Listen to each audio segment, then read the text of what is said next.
Prédicateur, pasteur Alain Ouvrard. Thème du message, la tristesse du refus.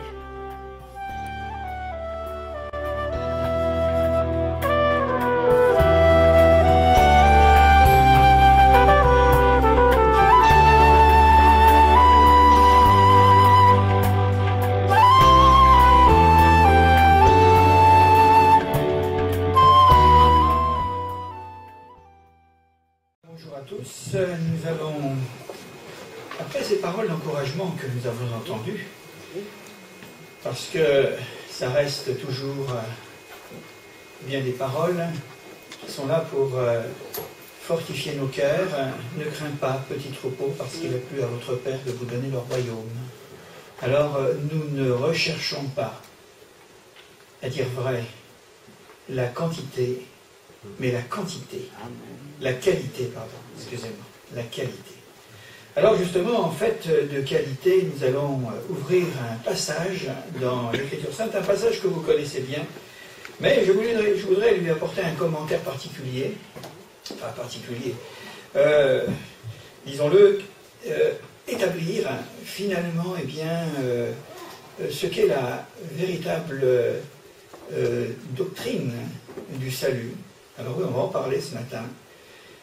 Face à tous ces raisonnements, à nos raisonnements qui quelquefois nous conduisent et nous induisent dans des erreurs qui sont des graves erreurs, me semble-t-il, parce que la parole de Dieu est claire en ce qui concerne le salut, en ce qui concerne notre position dans la grâce de Dieu, et je vais vous parler de l'histoire de ce jeune homme riche dans l'évangile de Matthieu. Et peut-être, si nous avons à intituler notre méditation ce matin, nous pourrions parler tout simplement de la tristesse du refus.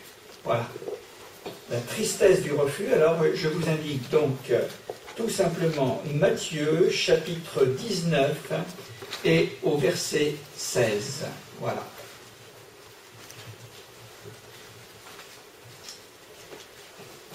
Alors, je vais lire quelques versets, simplement. Et voici un homme s'approcha et dit à Jésus, « Maître, que dois-je faire de bon pour avoir la vie éternelle ?» Il lui répondit, « Pourquoi m'interroges-tu sur ce qui est bon? Un seul est bon. Si tu veux entrer dans la vie, observe les commandements. » Lesquels? Lui dit-il. Et Jésus répondit, « Tu ne tueras point, tu ne commettras point d'adultère, tu ne déroberas point, tu ne diras point de faux témoignages, honore ton père et ta mère, et tu aimeras ton prochain comme toi-même. » Le jeune homme lui dit, « J'ai observé toutes ces choses. Que me manque-t-il encore ?» Jésus lui dit, « Si tu veux être parfait, va, vends ce que tu possèdes, donne-le aux pauvres, et tu auras un trésor dans le ciel. Puis viens et suis-moi. » Après avoir entendu ces paroles, le jeune homme s'en alla tout triste, car il avait de grands biens. Voilà. Je voudrais, en préambule, situer ce récit dans son contexte. Et l'histoire du jeune homme riche est un contraire saisissant avec le paragraphe qui précède, celui où Jésus bénit les petits-enfants. Oui, parce qu'il y a une cohérence dans les textes de la Bible, et on va lire simplement ce qui est au-dessus, ce qui précède. Au verset 13, « Alors on lui amena des petits-enfants afin qu'il leur impose les mains et prie pour eux. Mais les disciples les repoussèrent, et Jésus dit, « Laissez les petits-enfants et ne les empêchez pas de venir à moi. Car le royaume des cieux est pour ceux qui leur ressemblent. » Et il leur imposa les mains, et il partit de là.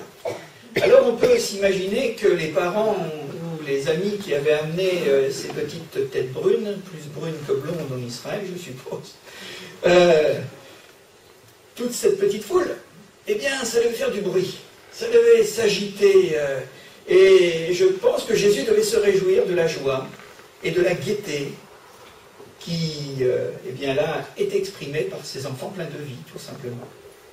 Et ça, c'est une petite particularité que j'approche, parce que figurez-vous que ces enfants vont recevoir la bénédiction de Dieu. Ils sont dans la joie, comme beaucoup d'enfants le sont. Et puis voilà qu'il y a ce jeune homme, lui aussi est un grand enfant, enfin il a grandi, il a vieilli quelque peu. Il arrive certainement avec beaucoup d'enthousiasme, il ne repart tout triste. Alors, c'est quand même assez intéressant parce que Jésus va souligner en quelque sorte, sous mon couvert, il parlera de ses enfants ressemblez-leur, parce qu'en quelque sorte, ils sont humbles, ils sont modestes et ils sont sans calcul. Ah, ça c'est bien le problème, le calcul. De calculer, de savoir, d'analyser. Et je pense que dans ce que nous allons développer, il s'agit justement peut-être de ce problème au fond du cœur des adultes. Eh bien, tout ce que nous essayons de faire la démonstration pour plaire à Dieu.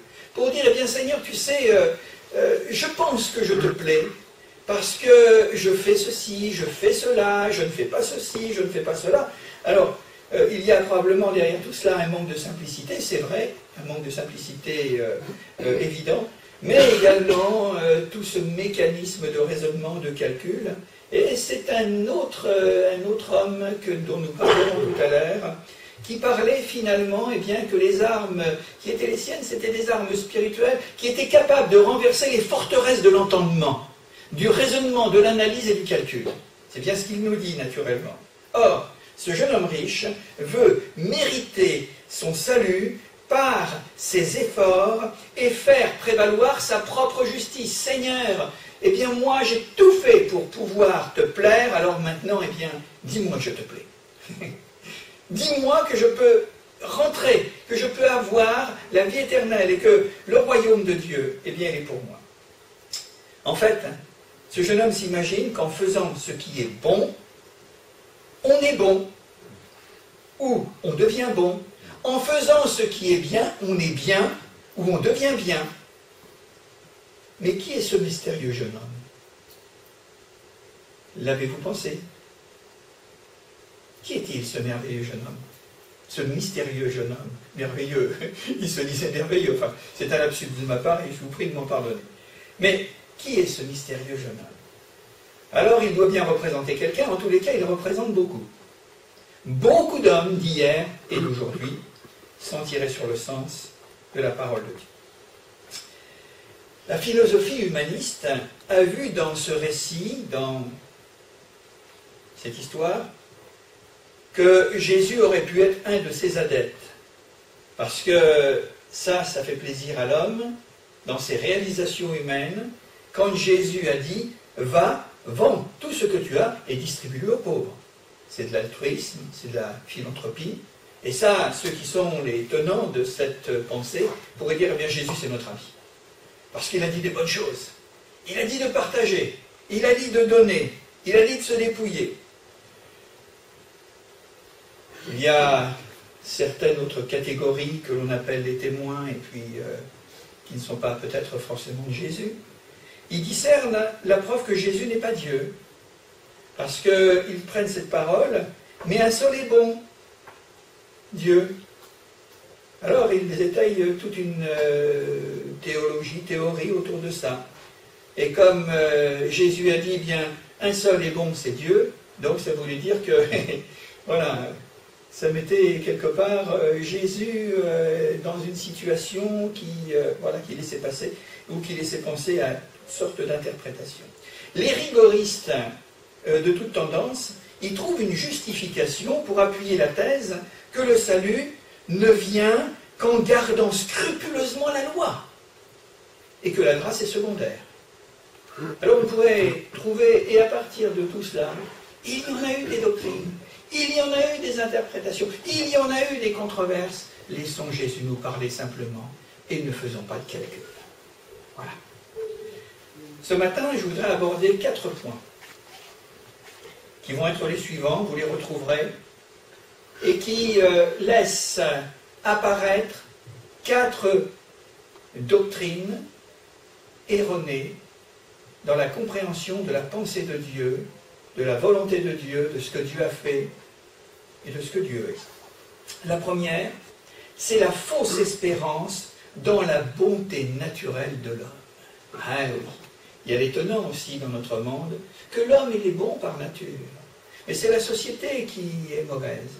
Que l'homme est capable de faire de grandes choses, nous voulons bien croire. Mais que, en raison des circonstances, en raison des temps, des éléments, eh bien, quelquefois, il n'est pas aussi bon. Mais il est bon quand même. Et nous avons l'espoir, peut-être qu'avec les découvertes en psychologie, et puis d'une façon ou d'une autre, on arrivera bien à faire de l'homme un homme bon. Et, laissez-moi le dire au passage, c'est pas d'aujourd'hui que l'homme s'y attelle. Hein. Et on s'aperçoit que plus il s'y attelle, plus il perd la bride. Hein. Parce que quand on voit ce qui se passe dans notre monde, ça c'est une question. La deuxième chose, c'est tout simplement la dénégation du salut par la foi au profit des bonnes œuvres qui sauveraient l'homme. Eh oui, ça c'est vieux comme Hérode, hein, ou Mathusalem, pour aller encore plus loin. Eh oui, voilà, tout simplement, oh le salut, vraiment est-il accompli? Et alors que Jésus a dit tout est accompli. Hein. Et que peut-être il faut se mettre à l'œuvre.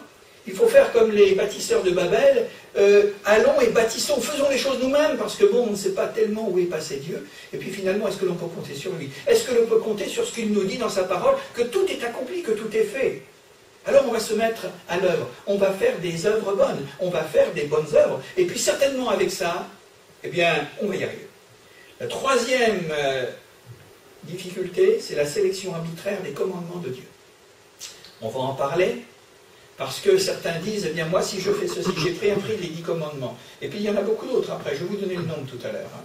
Alors si j'en prends, voilà, je fais une sélection, celui-ci il me plaît, celui-ci il me déplaît, c'est pas qu'il me déplaît, mais il ne m'inspire pas. Voilà. Alors on fait une sélection, etc. Et on se dit, parce que le jeune homme a posé, on va le voir ici quelques instants, quand Jésus lui dit, mais tu suis les commandements de Dieu? Et il répond, mais lequel? Donc, cette conception, cette sélection. Et puis le quatrième point dont nous allons parler, c'est que quand on a passé toutes ces étapes, c'est finalement l'illusion de se croire juste devant Dieu. Ah oui, ben finalement, moi après, connaissant tout ce que je connais, tout ce que je sais, essayant et m'efforçant naturellement de faire, de remplir, eh bien tout cela, ben Seigneur, moi je pense que quand même, mais je dois être quand même plus juste que certains, pour ne pas dire plus juste que les autres. Alors on va voir ça dans le détail. Il nous a dit, pardon, excusez-moi, au verset 16, je reprends. Et voici, sur ces entrefaites, après avoir béni les petits-enfants, hein, on a bien compris, hein, et voici un homme s'approcha et dit à Jésus, Maître, avec beaucoup de respect, de déférence, que dois-je faire? Et il ajoute, de bon, pour avoir la vie éternelle. Alors dans cette phrase, on pourrait en écrire un livre, naturellement. On s'aperçoit que cet homme, son zèle est évident. Il vient, il s'approche, il se déplace, et je dirais même que dans un autre texte, qui est celui de Marc, le corollaire, il nous est dit qu'il accourut et se jeta aux pieds de Jésus. Donc, ce qui manque quand même une intensité, d'une recherche, d'une bonne volonté, d'une aspiration profonde. Et il dit bien, Maître. Donc, il tient en honneur et en respect Jésus. Cet homme a un problème. Il est angoissé. Je voudrais quand même dire quelque part, c'est que la foi, elle rassure. Le positionnement dans la grâce rassure l'homme. Mais cet homme, il est angoissé par l'avenir et il est angoissé par l'éternité.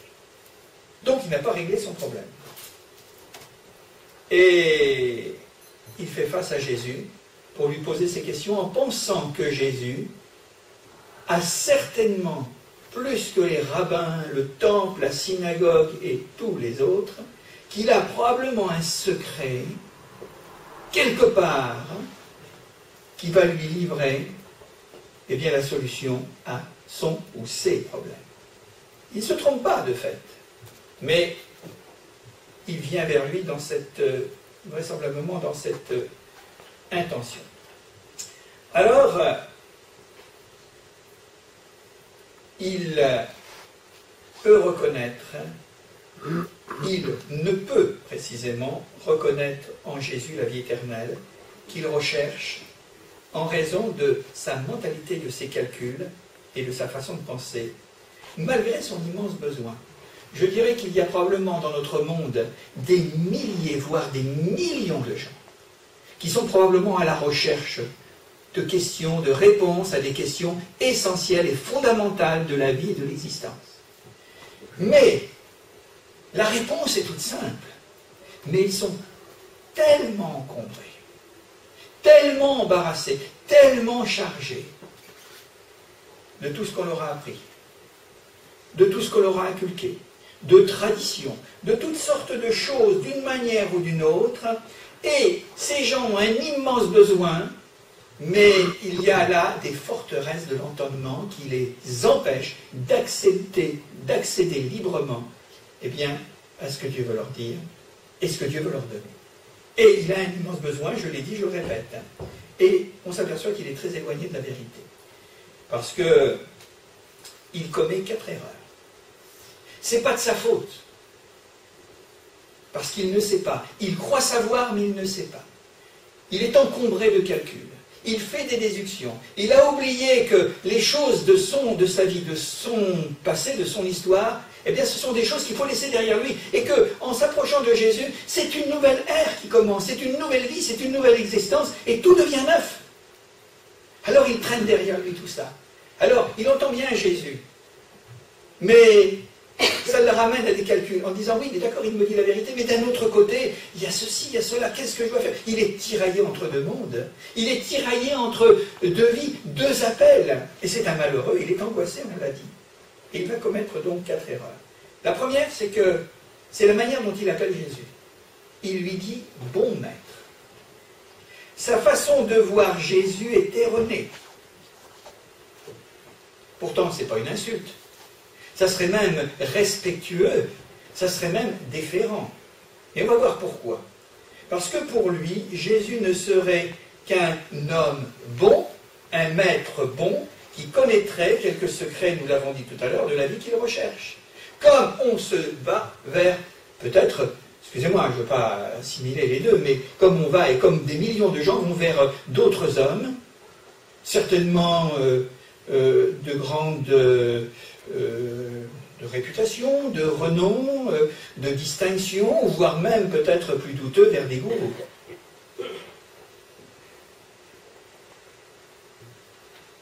On peut le dire de cette manière, rien de plus. Un homme, Jésus, un homme de bien, quelqu'un qui ferait du bien, qui fait le bien, un sage tout au plus. Et là, il faut que ça soit démonté.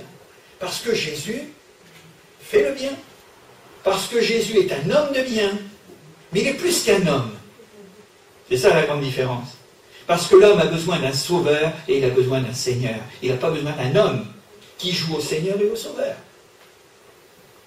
Et dans notre conception et nos calculs dans lesquels nous avons été pétris depuis notre plus tendre enfance, c'est ainsi qu'on nous a présenté les choses. Jésus est celui qui nous a été donné par le Père pour être sauvé. Et il n'y a que lui, il n'y a qu'en lui. Notre espérance de salut a été réalisée uniquement par Jésus. Un seul est bon, dira Jésus, rétorquera Jésus. Bon maître, Jésus lui répond aussitôt, mais un seul est bon. Si Jésus est bon, dans son sens idéal, alors je dis qu'il est vraiment le Fils du Père. Il est l'essence même du Père. Il est le reflet de sa gloire et l'empreinte de sa personne, comme nous dit le livre des Hébreux au chapitre 1er. Alors s'il ne l'est pas, il n'est pas bon. C'est ce que Jésus rétorque à cet homme. Et il serait donc comme le reste de l'humanité. Parce que le verdict est formel, et vous le connaissez, il est tout simplement décliné dans Romains chapitre 3 et verset 10, quand il est dit « Mais nulle créature, nul homme n'est juste. Tous sont perdus. Tous n'ont pas l'intelligence. » Alors à ce moment-là, comment sortir de ce dilemme?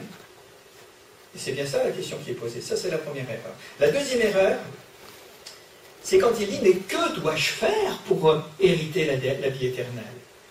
Alors, dans notre monde protestant et évangélique, la réponse est venue il y a quelques siècles comme une illumination céleste.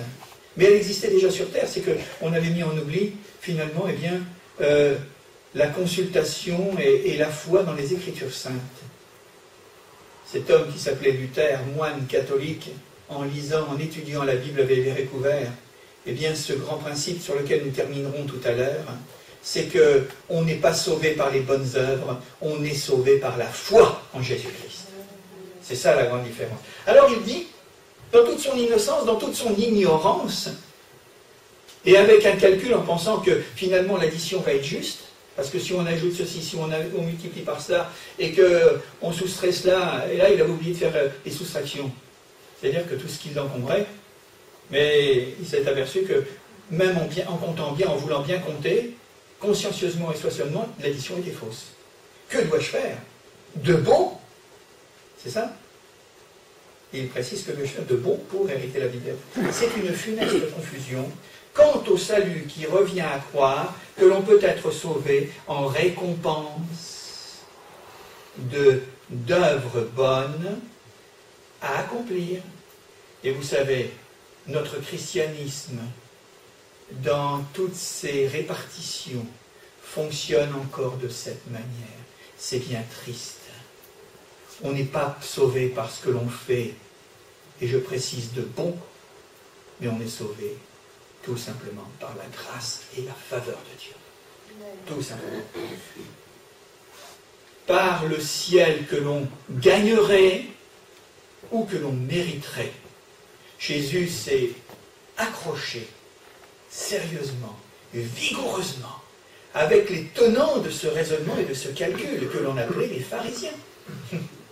Et je peux vous dire que ils en ont entendu, et ils avaient besoin d'en entendre, mais plus ils en entendaient de vérités sortant de la bouche de Jésus, plus ça les irritait, ça les mettait dans un état qui allait parfois jusqu'au calcul meurtrier pour ne plus entendre Jésus leur dire ces choses. Et ça, c'est terrible. En guise de réponse, Jésus ne contredit pas le jeune homme. Et attention, nous-mêmes, lorsque nous avons des approches avec des gens qui peuvent penser comme ça, et on pensait comme ça, alors on n'a pas à juger les autres, avant que le Seigneur nous éclaire et nous donne la compréhension de cette parole, de cette révélation, nous étions peut-être aussi quelquefois même à cran et de dire, eh bien non, c'est moi qui suis dans le viré, parce que voilà, ça c'est... Alors il ne va pas le contredire ouvertement. Et nous avons à faire très attention dans la manière dont nous nous approchons des gens. Vous savez, c'est ce même jeune homme dans l'évangile de Luc, me semble-t-il, où il nous est dit que Jésus le regarda, il l'aima. Et ensuite, après l'avoir regardé, après l'avoir aimé, il lui a dit ce qu'il avait à lui dire. Nous, souvent, on commence à dire, à débiter des choses sans avoir regardé notre interlocuteur et encore moins sans amour. Alors ça fait des résultats qui ne sont pas forcément à la hauteur de ce que Dieu attend.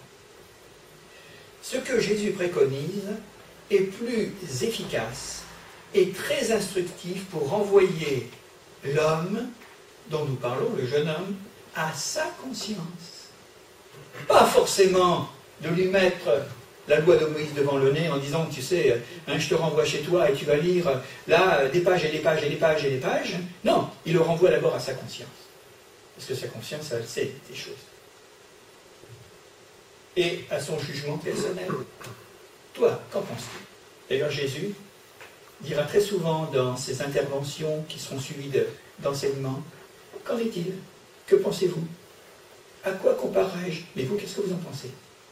Donc, il y a là toute une pédagogie d'approche qui amène l'homme à être renvoyé à lui-même. C'est son choix, ce n'est pas le choix des autres, ce n'est pas le choix d'une religion, ce n'est pas le choix d'un mouvement, ce n'est pas le choix d'une église, ce n'est pas le choix d'un maître à penser ou d'un directeur de conscience. C'est le choix que nous avons à faire devant notre Dieu en fonction des lumières et de la connaissance que nous pouvons avoir. Et ça nous ramène toujours à l'écriture, de toute façon. L'application de la loi dans toute sa rigueur, où une seule option est possible, la mise en pratique continuelle et sans faille des commandements de Dieu et sans exception. Alors là, il nous faut des champions. Parce qu'on est tous logés à la même enseigne, permettez-moi de dire. Et personne ne peut dire, comme ce jeune homme le dira, dans son ignorance et dans son ignorance, et je dirais inconscience, ignorance, et dans son faux calcul, parce qu'il dira, mais tu me dis, tu me renvoies à la loi, il y a ceci, il y a cela, etc., etc. Et il dira, mais d'une manière tellement naïve, il dira, mais j'ai observé toutes ces choses depuis ma jeunesse. Waouh, c'est un saint, c'est un ange, je dirais même c'est un archange. Ah. Et Jésus va avoir cette subtilité pour l'approcher. Il va lui dire, eh bien écoute, voilà, puisque tu te mets sur ce terrain-là, eh bien, tu dois la mise en pratique, je répète, continuelle, sans faille, de tous les commandements, et tu n'en oublies aucun. Alors, la question est posée, est-ce que tu vas réussir? Est-ce que toi, qui me dis j'ai observé toutes ces choses, est-ce que tu as réussi à faire ça? Est-ce que nous qui entendons le même message comme si c'était Jésus qui nous parlait, mais c'est moi, c'est pas Jésus, mais toujours est-il, je prends les paroles de Jésus pour m'adresser à vous, une chose qui est certaine, mais est-ce que quelqu'un parmi nous peut dire et lever la main en disant, moi, les commandements de Dieu, et vous allez voir le nom parce que je vais vous le citer, j'en ai jamais enfreint un seul. Je n'ai jamais transgressé la loi de Dieu. Alors, le résultat, conscient de sa propre faillite et de son insuffisance et de sa culpabilité. Parce que quand on entend ce genre de choses, il y a une chose qui nous frappe tout de suite. C'est notre culpabilité. Je n'ai jamais menti. Est-ce que j'ai déjà menti? Oh, je m'en souviens pas. Oh, je crois que j'ai jamais menti. Je n'ai jamais volé l'âne de mon voisin. Et ça, c'est vrai, je peux vous le dire, parce que mon voisin n'a pas d'âne. Mais bon, ça se, naturellement, ça s'applique à tous les domaines de notre... Voilà. Et ce qui fait dire que, aux braves gens, ils vous disent, moi je l'ai souvent entendu, des gens nous dire, mais moi je n'ai ni tué ni volé. Les braves gens. Mais les braves gens ne sont pas sauvés, mes amis. Et ce n'est pas la bonté naturelle qui sauve l'homme, la preuve. Alors, on s'aperçoit qu'il n'y a qu'une seule solution juste. C'est la foi dans le sacrifice de quelqu'un qui aurait pris notre place pour accomplir la loi. Et Jésus est notre substitut. Et c'est là où Jésus veut amener cet homme. Toi, le jeune homme riche juif, scrupuleux, méticuleux dans l'observation de la loi de Dieu, c'est très bien, c'est d'accord. Mais il te faut rentrer dans une autre dimension maintenant. Arrête avec tes calculs. Parce que les calculs maintenant que tu vas faire ne correspondent absolument pas aux chiffres. De ce que tu as emmagasiné pendant des années, ça ne correspond à rien. Ah oui. Il nous est dit dans 1 Corinthiens que Paul dira, mais avant toute chose, je vous annonce que Christ est mort pour les péchés de tous les hommes. Voilà. Bien qu'il y ait eu des milliers et des millions d'animaux, des bœufs, des moutons, etc., qui ont été sacrifiés, etc., maintenant je t'annonce que le salut est bien avant toute chose. Le verset 17, pour prolonger, Jésus dit, il lui répondit, mais pourquoi m'interroger sur ce qui est bon? Un seul est bon. Si tu veux entrer dans la vie, observe les commandements, lesquels, dira-t-il? Et Jésus répondit, tu ne tueras point, tu ne commettras point d'adultère, tu ne déroberas point, tu ne diras point de faux témoignage, honore ton père et ta mère, et tu aimeras ton prochain comme toi-même. Voici la troisième méprise. Elle concerne la compréhension de la loi de Dieu. Je peux la comprendre de deux manières, de deux façons. Je la comprends à la lettre, ou je la comprends dans l'illumination du Saint-Esprit qui m'éclaire. Ah ça change tout. Parce que l'une va m'amener la tristesse et au découragement, parce que j'y arriverai jamais. Et je me tue avec ça, la lettre tue. Par contre, il y a une autre qui nous transporte dans la dimension dans laquelle Dieu nous a transportés. C'est véritablement la dimension de l'esprit qui donne la vie et qui confère la liberté. Eh oui. Je ne suis plus un esclave, je ne suis plus dans la maison de servitude, mais je suis dans la maison du Père, et dans la maison du Père, il y a des danses et de la joie, comme quand le fils prodigue est revenu. Et il y a l'abondance à la table de mon Père. Alors, comment? Comme si l'on pouvait choisir lequel des commandements auxquels on doit obéir. La sélection, il dira bien lequel. Vivre selon la loi, c'est mettre en application totale, écoutez bien, vous êtes assis, hein, les 613 commandements, sans distinction, ni sélection, et de les accomplir parfaitement. Alors moi j'avais pensé qu'il y en avait 10. Eh bien ça vous en fait quand même 603 en plus. Ouais. Les 10 commandements, le décalogue, c'est le résumé de tous les autres. Dans le détail, naturellement. Les autres sont dans le détail. Alors, devant cela, et il y a quelque chose qui, probablement, est quelque chose qui nous attriste.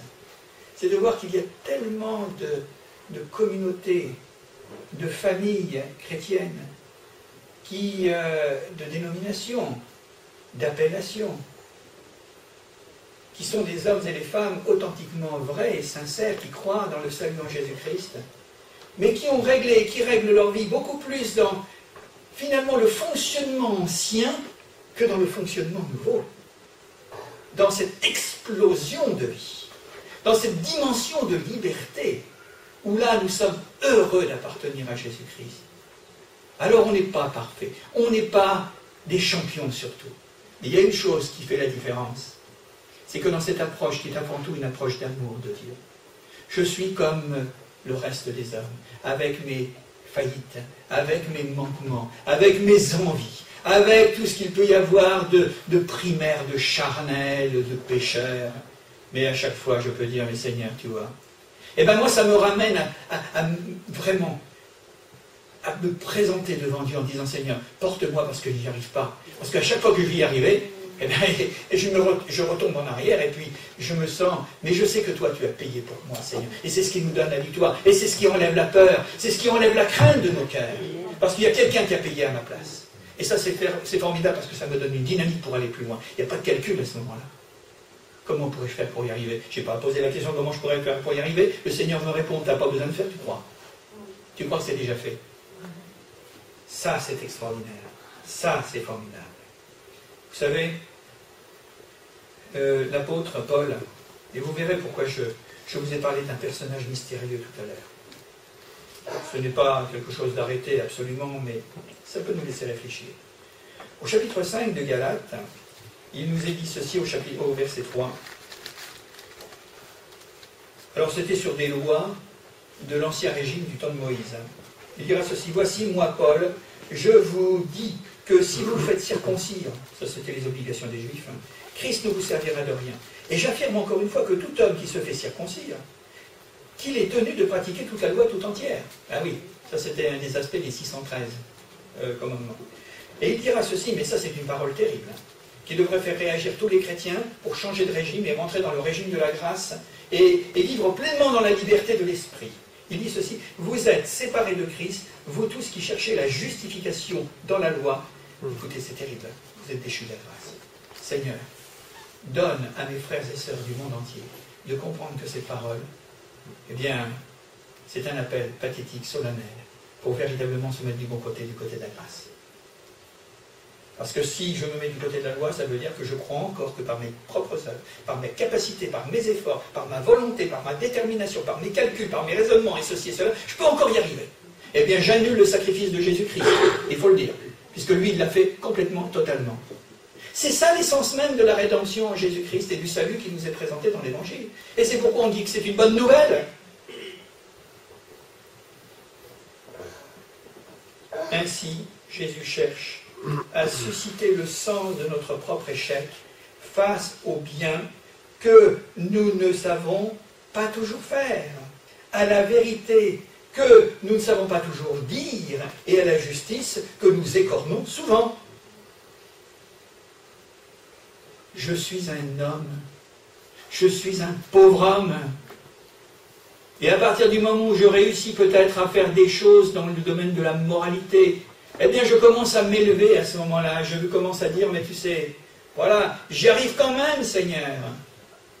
Je vous ai toujours raconté l'histoire de cette servante dans ce fameux livre de John Bunyan, Le voyage du pèlerin, quelque chose de formidable. Moi, c'est une image qui m'a marqué et qui m'a fait changer radicalement. Ne serait-ce que déjà cette histoire. Quand une jeune fille, on lui donne l'ordre d'aller nettoyer le grenier qui est plein de poussière parce que finalement, ça fait des années qu'il n'a pas été nettoyé. Cette jeune fille prend un balai.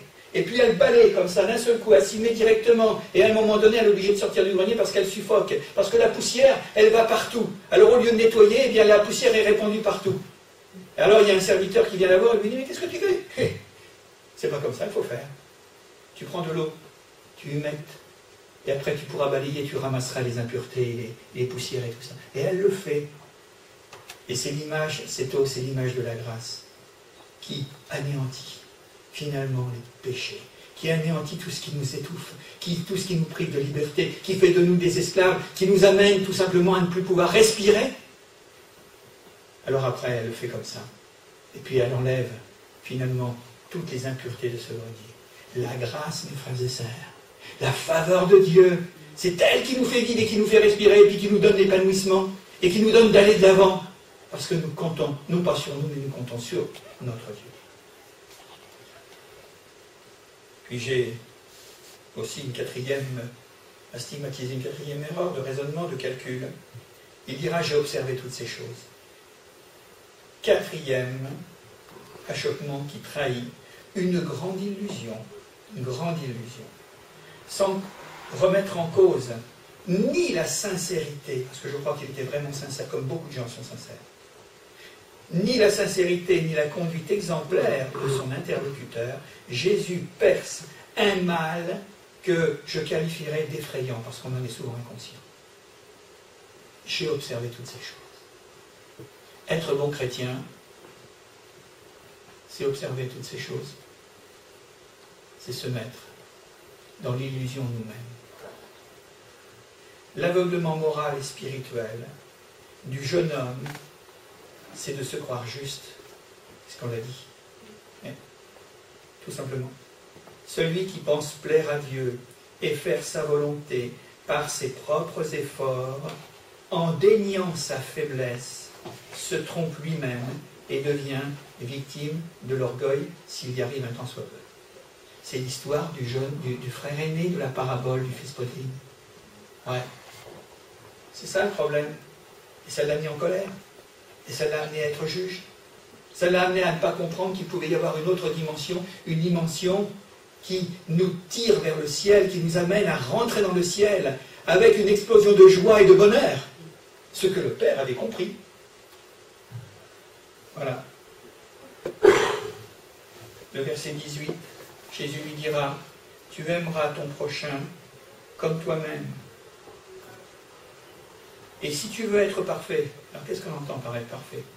Mais parce que tout ça, ce sont des mots qui s'affrontent les uns les autres. Hein. Qu'est-ce qu'être parfait? Parfait à mon regard, parfait à l'égard de l'Église, parfait à l'égard de mes frères et de mes sœurs et de tous les hommes? Non. La perfection, comme nous le chantons dans un certain cantique, c'est comme Dieu nous voit à travers Christ. Oui. C'est ça la grande différence.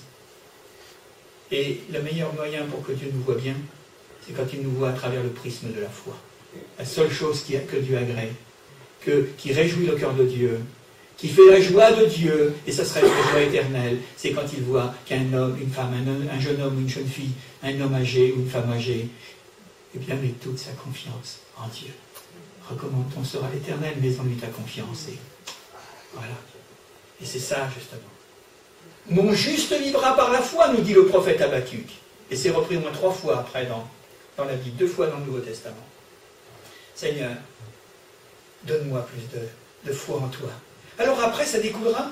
Je dirais que les œuvres bonnes, elles vont venir. Puisque nous avons été appelés, nous avons été créés en Jésus-Christ pour les œuvres bonnes, pour lesquelles, finalement, afin que nous les pratiquions.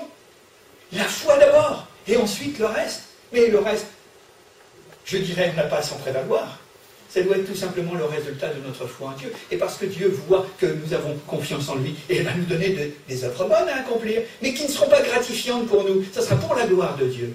Parce que si vous faites le contraire, comme dans beaucoup de théologies religieuses, même chrétiennes, on dit aux gens, vous faites des bonnes œuvres, alors vous avez la foi. Non, c'est pas ça. C'est Dieu qui doit être servi le premier dans cette affaire. Et nous, on disparaît. On n'a rien à faire prévaloir. Et c'est ça ce qui est formidable, c'est ça ce qui est merveilleux. Et des chrétiens qui vivent comme ça, une église qui vit comme ça, mais elle restera toujours dans l'humilité. Et Dieu s'en servira encore davantage. Seigneur, donne-moi de comprendre ça. C'est difficile de le comprendre, non? Ah oui, parce qu'il y a tellement de choses. Ces forteresses de l'entendement qui me ramènent toujours à ce que je suis, à mon humanité, à ma faiblesse ou à mes forces prétendues, enfin, toutes sortes de choses. Alors, si tu veux être parfait, tu vends tout cela et tu le donnes aux pauvres. Voilà, et bien souvent, voilà où bien souvent, on sait dire avec des mots, mais rarement avec des actions. Ce qu'on va voir la suite. Ce qui veut dire que cet homme venait d'affirmer son amour. Donc sa capacité d'aimer son prochain. Et il fallait maintenant en donner la preuve, ce que Jésus lui propose de faire sur l'instant.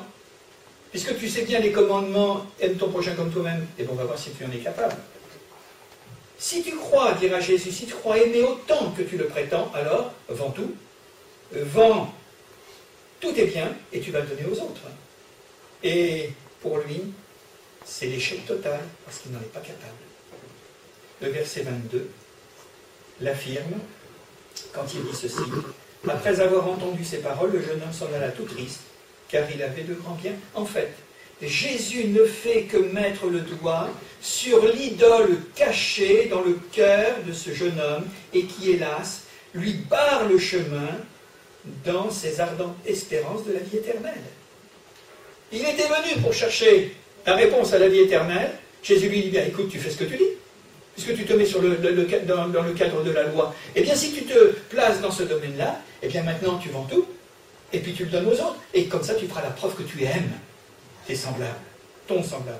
Conclusion, s'il n'était pas capable de vendre, de se séparer du secondaire, donc ses moyens d'existence, et c'est bien pour ça qu'il nous a dit qu'il était riche, comment pouvait-il prétendre se donner entièrement à Dieu et répondre à son appel? Vends et suis-moi, et d'hériter ce qu'il y avait à ce moment-là de plus précieux pour lui, c'est-à-dire, eh bien, un trésor dans le ciel, la vie éternelle. Je voudrais terminer sur ce verset 22 maintenant, où il est dit ceci, après avoir entendu ces paroles, le jeune homme s'en alla tout triste. Et là, on va voir quelque chose d'assez particulier. Il s'en est allé. Il était venu, il était accouru devant Jésus, mais là, il s'en va tout triste. Ce n'était pas le but de l'opération. Il y a des gens dans l'évangile, et voire même des chrétiens qui viennent, qui se réjouissent de l'évangile, mais quand il y a quelque chose qui les dépasse, ils repartent tout tristes. Mais l'évangile n'est pas fait pour nous attrister. L'évangile est fait pour nous enthousiasmer. Dieu en nous, Dieu en soi, en grec. Ce mystérieux personnage, voilà, il s'en alla tout triste. C'est ce qu'on appelle la tristesse du refus. Vous savez, frères et sœurs, je voudrais vous dire une chose. La loi nous rendra toujours malheureux et toujours tristes. Ça, il faut le savoir. Et elle rend des églises, des communautés malheureuses et toujours tristes. Voilà. S'il n'y a pas cette autre dimension. Même si ce jeune homme s'est approché sincèrement et avec empressement de Jésus, à la recherche du salut recherché, finalement, il est reparti dans un grand dépit. Je voudrais vous lire une histoire, c'est une histoire juive, qui illustre cela approximativement, qui nous dit ceci. Un homme dont les richesses avaient endurci le cœur et qui se sentait malheureux d'une vie de médiocrité, malgré tout ce qu'il possédait, et un jour est venu vers un rabbin dans l'espoir de retrouver la joie. Et c'est toujours tristesse et joie. Tout ce qu'il fallait au monde dans son existence. Mais il lui manquait quelque chose. Alors le rabbin lui a dit ceci, viens avec moi. Tu vas regarder par cette fenêtre et tu vas me dire ce que tu vois à travers la fenêtre. Alors l'homme s'est approché et il répondra tout simplement, mais je vois des hommes dans la rue et qui vont et qui viennent, qui se déplacent. Il les voyait bien, il n'était pas aveugle, il les voyait bien. Alors à ce moment-là, le rabbin lui a tendu un miroir, il a retourné un peu de la vitre de la maison, et il lui a donné un grand miroir, et il lui a dit, mais maintenant tu regardes dans ce miroir et dis-moi ce que tu vois. Et cet homme a repris la parole, et il dit, naturellement, comme on l'aurait fait nous-mêmes, il dit, je me vois moi-même. C'est normal, hein, parce que si vous voyez les autres à travers votre miroir, c'est un problème. Je me vois moi-même. Et le rabbin lui dit, mais et les autres que tu voyais tout à l'heure, tu les vois plus? Où sont-ils passés? Je ne les vois plus les autres, tout simplement. Alors le rabbin va lui donner cette petite leçon, il va lui dire, écoute, songe que la fenêtre et le miroir sont tous les deux faits avec la même matière que l'on appelle du verre. C'est du verre. Mais le miroir est recouvert finalement d'argent par derrière. Ce qu'on appelle une vitre sans teint, il me semble. Voilà. Il est recouvert d'argent derrière. Alors, tu ne vois plus que toi-même. C'est pourtant une vitre, mais tu ne vois plus que toi-même, parce que c'est barré de l'autre côté par ce qu'on a dit. Tandis que tu vois les autres à travers la vitre transparente, constatation évidente de la fenêtre, et le rabbin va lui dire, écoute, moi j'ai quelque chose à te dire. Je déplore d'avoir à te comparer à ces deux espèces de verre. Quand tu étais pauvre, tu voyais les autres, et tu en avais compassion. Mais couvert d'argent, eh bien, tu ne vois plus toi-même. Et le problème, c'est comme ça. Alors, cet argent dont nous parlons, c'est quand nous nous croyons riches, quand nous nous croyons suffisants, quand nous nous croyons capables de faire les commandements de Dieu, quand nous nous croyons d'accomplir la volonté de Dieu parfaitement, quand nous pensons que c'est ceci et cela, alors à ce moment-là, vous savez, on ne voit plus cela soi-même, mais on ne voit plus le Seigneur. Et puis on voit encore moins les autres. Parce que c'est l'illustration. Enfin, et de nos pauvres. Mais là, il était face à son miroir, il se disait, mais je suis plus tout ça. C'est pour ça qu'il est parti tout triste. Et c'est terrible. Et je termine par cette réponse peut-être éventuelle, je dis bien, ce n'est pas un fait décisif de ce mystérieux personnage dont nous parlons. Nous allons tenter cette comparaison. Par certains côtés, l'histoire de ce jeune homme riche, n'est-ce pas aussi l'histoire de ce fameux Saul de Tarse, qui est devenu Paul? Je vais vous dire pourquoi. Paul, l'Israélite, le féru de la connaissance de la loi et des prophètes, de la loi de Moïse. Mais en positif avec Paul, là c'est négatif, en positif. On se souvient, c'est, il le dit lui-même dans ses épîtres, c'est par la venue et la connaissance du commandement de Dieu qu'il a connu la convoitise et le péché dans son cœur. Dixit, Romains, chapitre 7, versets 7 à 9. C'est parce que j'ai connu la loi, dira-t-il, que je me suis aperçu que j'étais véritablement perdu et que j'étais un pécheur. Il le dira, il l'écrira après sa conversion. Voilà. Le miroir. Voilà, simplement. De même, avant de voir la justice parfaite de Christ, il se croyait irréprochable, Paul, à l'égard de la justice de la loi. Il le dit également dans Philippiens 3,6. Vous retrouverez tout cela, ce sont des références. Parce que ça, il l'écrit longuement dans ses épîtres. Et il se disait, avant de connaître Christ, mais moi je suis irréprochable. J'ai été enseigné au pied de Gamaliel, je suis, voilà, ceci, cela, zélé et persécuteur, etc., etc. Et peut-être quelque chose qui va nous indiquer que c'est peut-être Paul derrière tout cela. Mais chacun en pensera ce qu'il voudra. Peut-être même, et je vais peut-être vous surprendre, mais peut-être même Paul aurait-il rencontré Jésus avant sa conversion? Parce qu'il y a un texte qui nous le laisse supposer. De la main même de Paul, dans une de ses épîtres, dans 2 Corinthiens. Parce que je crois que quand on écrit les choses, c'est qu'il y a quelque chose derrière, il y a une vérité derrière. On va prendre 2 Corinthiens. Ce n'est pas décisif, hein. Je ne veux pas dire que c'est une doctrine, mais ça peut nous interpeller. 2 Corinthiens 5, 16, où nous lisons ceci. Vous avez peut-être déjà deviné ce passage. 2 Corinthiens 5, 16. Ainsi, dira-t-il, dès maintenant, nous ne connaissons personne selon la chair. Et si nous avons connu Christ selon la chair? Point de suspension. Maintenant, nous ne le connaissons plus de cette manière. Si quelqu'un est en Christ, il est une nouvelle créature, les choses anciennes sont passées, mais voici toutes choses sont devenues nouvelles. Et tout cela vient de Dieu, qui nous a réconciliés par Christ. Qu'est-ce que nous pouvons dire simplement, brièvement, et d'une manière non absolue, que quand Paul écrit ça, peut-être veut-il nous laisser entendre que, naturellement, sa conversion est une conversion totale, dans l'esprit, par l'esprit, dans la grâce, rentrer dans la faveur de Dieu, une nouvelle créature, puisqu'il le dit. Et il dit, dès maintenant, nous ne connaissons plus personne selon la chair, d'une manière humaine, d'une manière charnelle, religieuse, si vous voulez, à la limite. Et maintenant, il est dit, maintenant, si nous avons connu Christ selon la chair, et peut-être, je dis bien peut-être, ce n'est pas décisif. Mais est-ce que Paul ne serait pas ce jeune homme riche, qui est parti tout triste, parce qu'il n'a pas su répondre à ce moment-là, mais qui, quelque part, avec le temps, se serait tourné vers le Seigneur. Parce que là, il fait... Alors, c'est Paul, c'est pas Paul, mais toujours est-il que c'est le cas de beaucoup. C'est le cas de beaucoup d'hommes qui, dans un premier temps, refusent. Parce que les exigences de l'Évangile, l'appel de l'Évangile, c'est trop fort. Et à un moment donné, l'appel de Dieu est là, mais ça se fait avec le temps. Et après, on peut dire, oui, j'ai connu Christ. Moi, je pourrais vous le dire.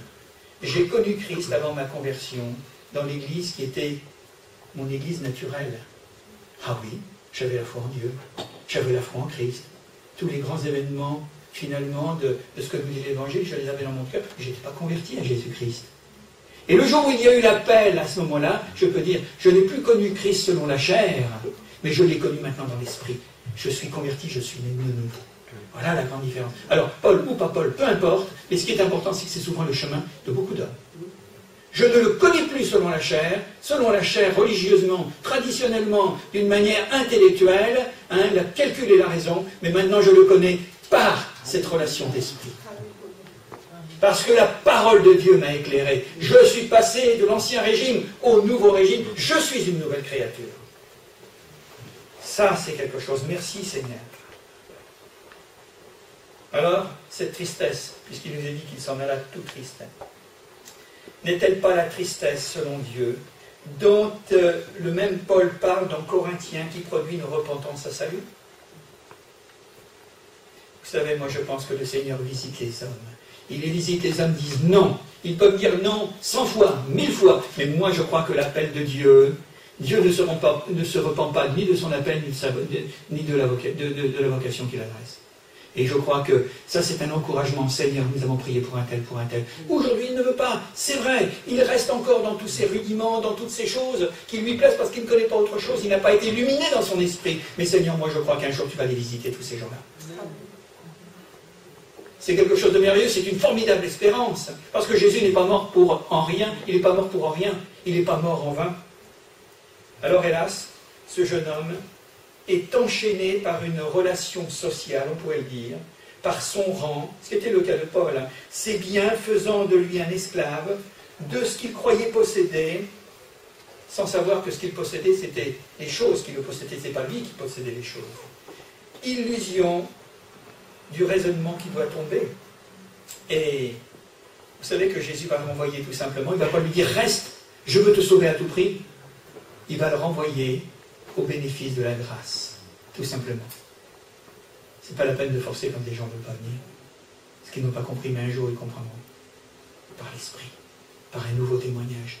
Priez que nos amis pour lesquels nous avons prié, eh bien le Saint-Esprit continue à se faire.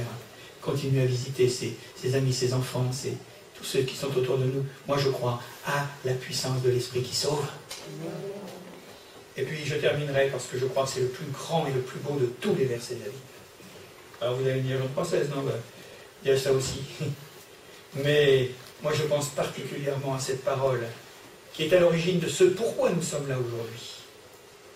Parce qu'autrement, on ne serait pas là. C'est pas possible. Vous connaissez cette parole. Je ne vais même pas vous donner la référence.